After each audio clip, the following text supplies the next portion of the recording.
Hashem Zvasai Tiftach Ufia Gitzel Asacha. We're now in the second parak of Hoshea. This parak continues where we left off, where Hashem told you, Hoshea, it's important for you to really understand what I feel, so I want you to marry a Zona, you'll have children with a Zona, and just like when you have a connection with a family, with a wife, even though she is doing terrible things, it's very hard to just say, okay, goodbye, good luck. And it's very hard to say to the children, no, you know what, your mother is a harlot, so goodbye, good luck. We have a connection. So too, Hashem says, don't tell me to just let my people go, so to speak, and to separate from them and just to take on another nation. That's not a possibility the way that I feel about them. So the continuation is in Parak Beis here. What happens? So Hoshea begs for mercy, and he says, Hashem, you're right. I'm sorry. I get the point. And Hashem says to Hoshea, don't just ask for yourself for mercy, ask for mercy for Klal Yisrael.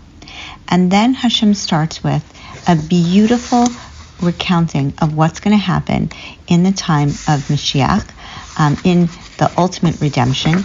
And he plays on the words of the three kids, Yisrael, Lo Ami, and Lo Ruchama, in when he gives off this beautiful, exciting idea of what's going to happen Ba'achras HaYamim. And so, if we start, the idea is, first of all, this is the Haftorah for Parshas Bamidbar. Why? Because it starts off, Vayam Mispar B'nai Yisrael Kechol Hayam, that the B'nai Yisrael are going to be so many like the sand in the yam, in the water. And the idea that the Malbim picks up, that it's not al svasayam. Most of the time, or all of the other times, that were compared to the sand of the sea, were compared to the sand that is on the banks of the sea, the beach. Here, it's kachol hayam. Why? Because it's not just the beach sand, but it's also the sand that we can't see. It's those Yehudim, those Jews, all throughout the world that they're Jewish, but they don't feel Judaism. They're in need of kiruv. And so Hashem is saying those two are going to be counted. They're all going to be brought back. Why is it that we're compared in this beautiful image to sand? So there are many ideas. One idea, and this goes back to what is sand? Sand is not so special by itself, but it's a lot more special when it's in a combination with the rest of the sand. Then it's something grand.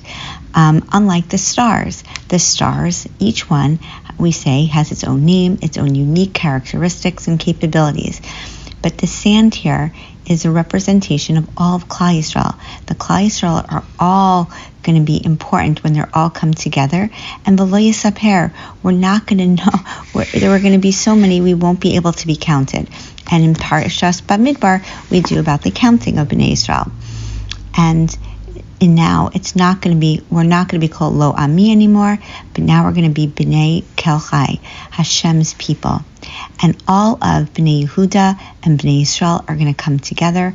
Remember, this is a time where they actually are the Bnei Yehuda and Bnei Yisrael, and there's going to come a time where it's going to be V'sima Lahem Rosh. There's just going to be one king, not the two kings. It's not going to be the divisiveness that we know from Yehuda and Bnei Yisrael.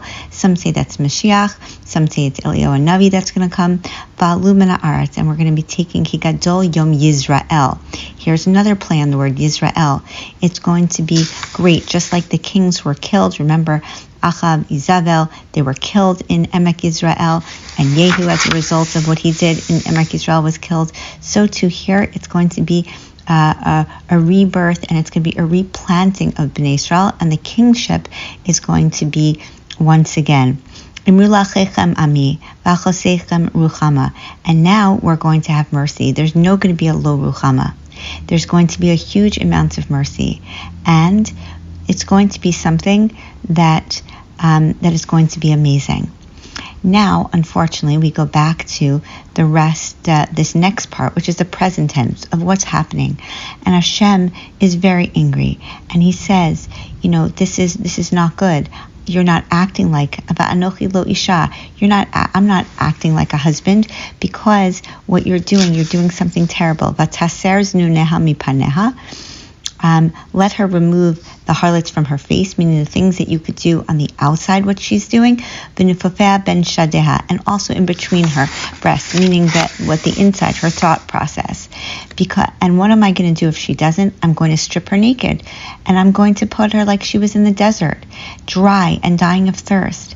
And I'm not going to have pity, because she's not acting correctly. She's putting all of her stock and all of her belief in her lovers, either the people of Ashur and Mitzrayim, as we know is going to happen, or in the constellations, the stars, whatever they serve to the idolatry. And it's something, if you're going to do that and you're believing in nothing, then I'm going to leave you with nothing. It's mita keneged mita. You don't believe in me, I'm going to take my protection away from you. Protection, which is often compared to clothing. And so I'm going to leave you naked with no protection.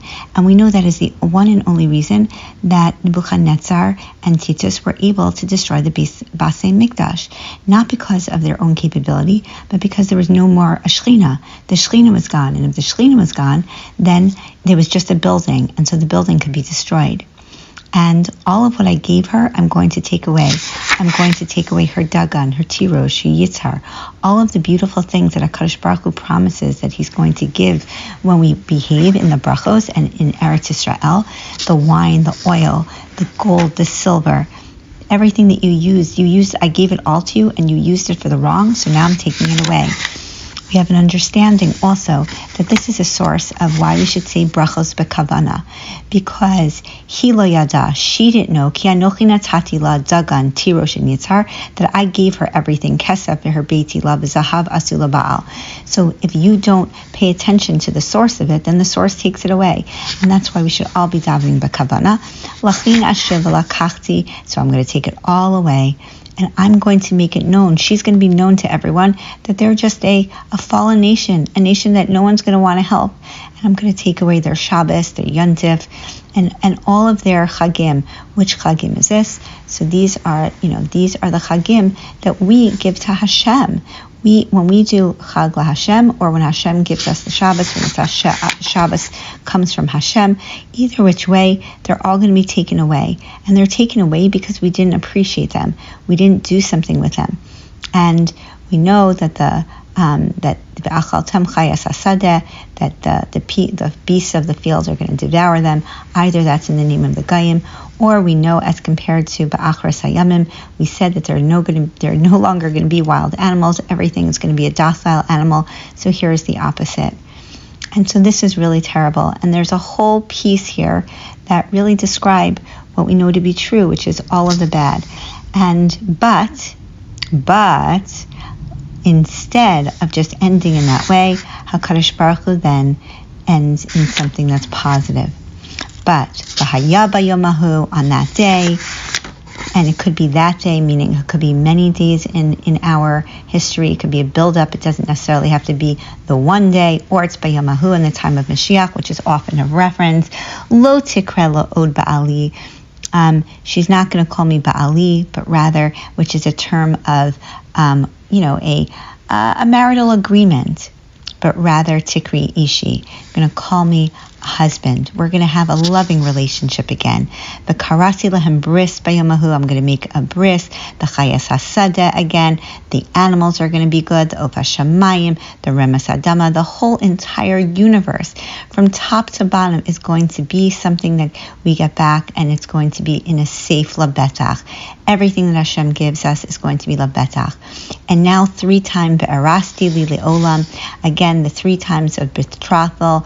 I'm going to be la'olam forever, erasli b'tzedek, in righteousness and mishpat, b'chesed u'v'rachamim, and then ve'erasti li be'emuna, in emuna Hashem. And I'm going to be yadata, and you will know that I am Hashem. And that is what they say when they do when they do tefillin, and it's a 3 times, either for the 3 Batei Migdash, or to show that it's going to come in stages. Like we said, there's going to be a part of it, of the Geula, that's going to be 1 year, then there's going to be a different time period, another, and it's going to be in stages. And HaKadosh Baruch Hu is going to give us everything, and it's going to be Yisrael. What does that mean? Because Yisrael is from Hashem planted. That plants, remember, we have to break the seed in order to rejuvenate, to get the roots and what comes from the seed. And so it's going to be, we're going to understand that the planting is going to happen, that the time of breaking of the seed is over, and we're going to be planted in Eretz Yisrael. Second part, V'richamti et lo ruchama. I'm going to give back my mercy to the lo ruchama, the people that I didn't give mercy to. V'amarti lo ami. And no, it's not going to be that we're not a nation, but rather amiata b'hu yomar Elokai. I am going to be their nation, and they're going to say that I am their Hashem. And so it's a beautiful way to end. Yes, we can't acknowledge or enough the position that Klal Yisrael are in, that our part, that we have to do well, that we have to do tshuva. But the 2 bookends of this parak are beautiful. They're beautiful in that Hashem loves us. He's going to plant us. He's going to take care of us. He's going to give us everything. We just have to see the yad of Hashem, and we have to thank Him, and we have to appreciate, and then everything comes back. We're clothed and enveloped in the beautiful love and relationship that we have with HaKadosh Baruch Hu. And it's not just going to come during one time period of Mashiach, but Hashem says, Erastichli la'olam. It's going to be forever, but it's going to be in different stages.